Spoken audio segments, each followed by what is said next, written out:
Bruce Springsteen's life is a story carved in the rhythms of the American soul, and his work is the anthem of a nation wrestling with its own identity. Known as the Boss, Springsteen has spent decades chronicling the hopes, hardships, and dreams of working-class America, all while carving out a place for himself as one of rock and roll's most enduring legends. Born on September 23, 1949, in Long Branch, New Jersey, Bruce Frederick Joseph Springsteen grew up in the blue-collar town of Freehold. Raised in a working-class Catholic family, his upbringing was shaped by economic struggle and deep emotional undercurrents, many of which later became fuel for his songwriting.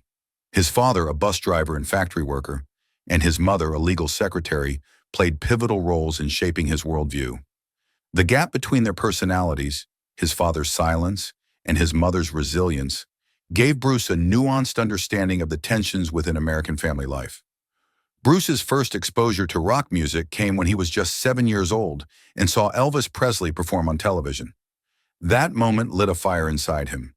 He bought his first guitar at 13 and never looked back. In high school, he began playing in bands and slowly developed his stage presence. In 1965, he joined the Castiles, a local band, and began playing gigs around New Jersey. Though he briefly enrolled at Ocean County College, he soon dropped out to pursue music full-time, carving out a name for himself on the Jersey Shore bar circuit.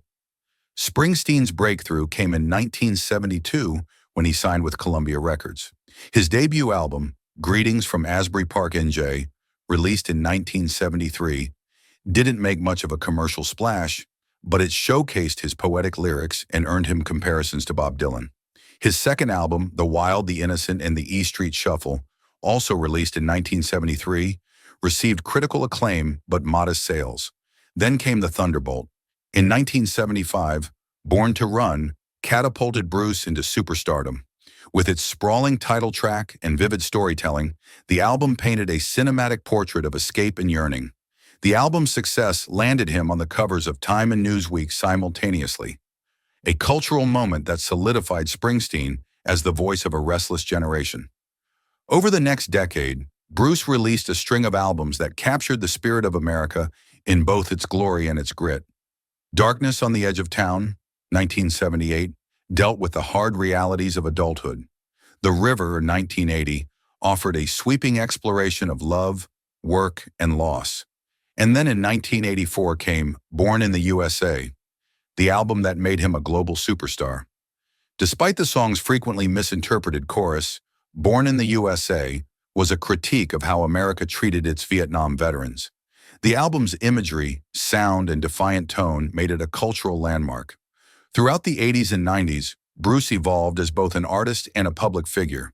He dismantled the E Street Band in the late 80s and pursued solo projects like Tunnel of Love, an introspective look at love and heartbreak. He won an Academy Award in 1994 for his song Streets of Philadelphia, written for the Tom Hanks film about the AIDS crisis. He reunited with the E Street Band in the late 90s, and they've been touring ever since. Bruce Springsteen is more than a musician. He's a storyteller, a historian, and a cultural critic. His songs have always had a political edge, but in recent years, his outspokenness has intensified. He endorsed Barack Obama, criticized George W. Bush's policies, and delivered scathing commentary on Donald Trump. In recent statements, Springsteen didn't hold back, calling the Trump era an American tragedy. He cited deindustrialization and rising wealth inequality as reasons America was vulnerable to authoritarianism. He even said, "I can't believe it was this moron that came along," referring to Trump in a candid interview with the New York Times. His comments stirred up outrage from Trump, who fired back with characteristic insults on Truth Social. Despite the backlash, Springsteen continued to use his platform to speak up.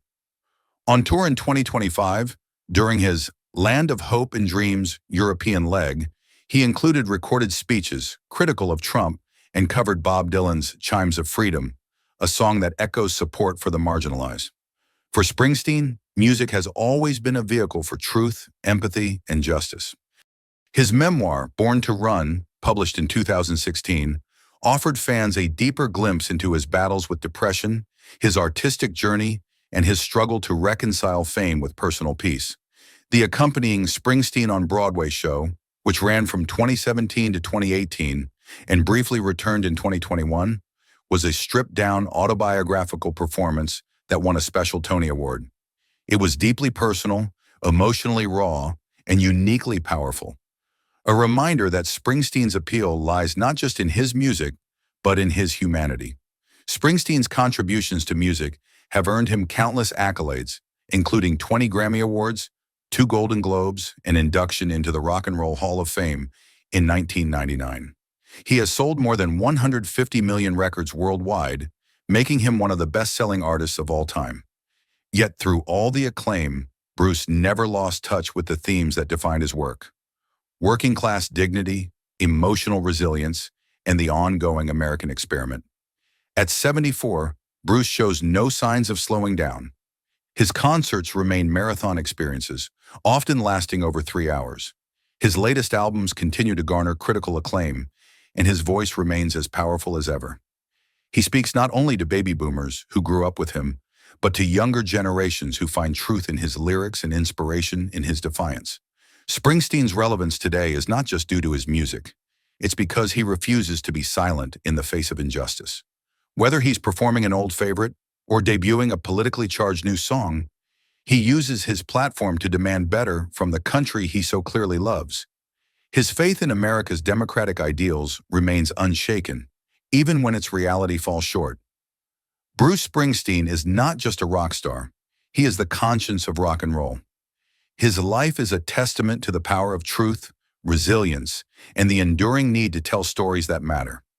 In an era of division and doubt, Springsteen still stands on stage with his guitar and his gravelly voice, asking his audience to believe in themselves, in each other, and in the promise of a better tomorrow. He is still the boss, and the song isn't over yet.